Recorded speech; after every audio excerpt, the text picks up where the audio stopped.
Hello friends, आज मैं आपके सामने एक नया टॉपिक लेकर प्रस्तुत हुआ हूँ जो है power of attorney, facts of power of attorney. जो एक नई जानकारी है बिल्कुल।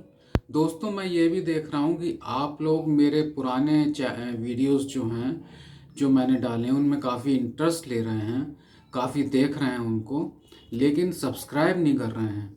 तो प्लीज़ सब्सक्राइब करिए जिससे कि आपके पास नोटिफिकेशन आते रहें मेरे आने वाले वीडियोस के लिए, और आपको जानकारी मिल सके कि किस वीडियो में क्या कहा गया है, आपकी जानकारी, लीगल नॉलेज आपकी बढ़ती रहे। तो दोस्तों, आज मैं प्रस्तुत हुआ हूँ पावर ऑफ अटॉर्नी का टॉपिक लेकर। इसके फैक्ट्स क्या हैं मैं आपको बताना चाहता हूँ। दोस्तों, एक्चुअली लोग क्या समझते हैं कि पावर ऑफ अटॉर्नी कर दी किसी के फेवर में तो वो उस प्रॉपर्टी का ओनर हो गया, मालिक हो गया। अब वो कुछ भी कर सकता है, कुछ भी बेच सकता है, और बिल्कुल जो है पावर ऑफ अटॉर्नी जिसने दी है वो हट गया उस प्रॉपर्टी से। अब वो ओनर नहीं रहा है। ऐसा नहीं है दोस्तों। पावर ऑफ अटॉर्नी का मतलब है कि जिसके फेवर में दी है वो जो है उसका एजेंट बन गया है, ओनर का। अब वो कुछ काम कर सकता है। और ये जो है जनरल पावर ऑफ अटॉर्नी होती है, वो जो है सभी पावर्स दी जाती हैं कि प्रॉपर्टी को बेचना है, कहाँ साइन करना है, मुकदमे में पार्ट लेना है, और भी कई काम हैं वो करने हैं। जबकि स्पेसिफिक एक स्पेशल पावर ऑफ अटॉर्नी होती है, वो सिर्फ एक काम करने के लिए दी जाती है।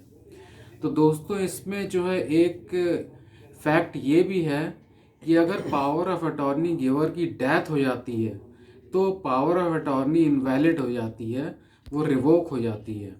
और फिर उसको पावर ऑफ अटॉर्नी गिवर जो है पावर ऑफ अटॉर्नी जिसके फेवर में दी गई है, वो जो है कोई भी उस पर एक्शन नहीं ले सकता प्रॉपर्टी पे। तो अगर आप किसी पावर ऑफ अटॉर्नी के बेसिस पे प्रॉपर्टी की रजिस्ट्री करा रहे हैं, प्रॉपर्टी को खरीद रहे हैं, तो ये ज़रूर देख लें कि पावर ऑफ अटॉर्नी गिवर है उसकी कहीं डेथ तो नहीं हो गई है। और डेथ हो गई है तो पावर ऑफ अटॉर्नी बेकार है। दूसरी बात यह है दोस्तों कि जो है पावर ऑफ अटॉर्नी के बारे में लोग ये समझते हैं कि ये जो है मतलब लोन में जो है बहुत इम्पॉर्टेंट होती है, वो ये समझते नहीं हैं।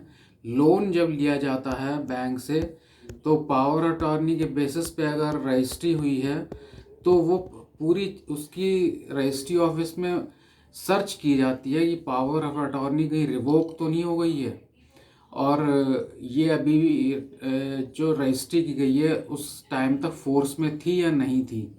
और ये देखना बहुत ज़रूरी है, बैंक वाले भी दिखवाते हैं। दूसरा ये फैक्ट है कि दोस्तों, एक होती है नोटराइज पावर ऑफ अटॉर्नी, एक होती है रजिस्टर्ड पावर ऑफ अटॉर्नी। तो चलती दोनों हैं, लेकिन बैंक के लोन में सिर्फ रजिस्टर्ड चलती हैं, क्योंकि रजिस्टर्ड पावर ऑफ अटॉर्नी यदि रिवोक हो जाती है तो वो जो है उसका रिकॉर्ड रजिस्ट्री ऑफिस में मिल सकता है। जबकि नोटराइज पावर ऑफ अटॉर्नी का रिकॉर्ड रजिस्ट्री ऑफिस में नहीं मिल सकता। वो जो है पावर ऑफ अटॉर्नी गिवर देगा, रिवोक करेगा और अपने पास रख लेगा, तो उसका पता नहीं चल सकता, और वो फर्जी भी बन जाती हैं, इसलिए उन पर भरोसा नहीं किया जा सकता। तो ये जो है फैक्ट्स थे कुछ पावर ऑफ अटॉर्नी के बारे में। पावर ऑफ अटॉर्नी इसलिए भी इम्पोर्टेंट है दोस्तों कि इसमें जो है कम खर्चे में किसी कोई बंदा जो है प्रॉपर्टी को किसी से ओन कर, मतलब एजेंट बन सकता है, और फिर जो है उसे बेच सकता है। उस ये जो प्रॉफिट होगा उसमें 50-50% हो जाता है। और दूसरी बात यह है दोस्तों कि पावर ऑफ अटॉर्नी तब इनवैलिड हो जाती है, मैंने बताया ही था आपको कि जब डेथ हो जाती है तो इनवैलिड हो जाती है। और दूसरी बात दोस्तों कि ये जो है पावर ऑफ अटॉर्नी कई लोगों को दी जा सकती है, और इसमें जो है कई लोग कई लोगों का अलग अलग शेयर भी खोला जा सकता है, या कई लोग इकट्ठे होकर प्रॉपर्टी को बेच सकते हैं। और यही बातें कुछ पावर ऑफ अटॉर्नी के बारे में आपको बतानी थी।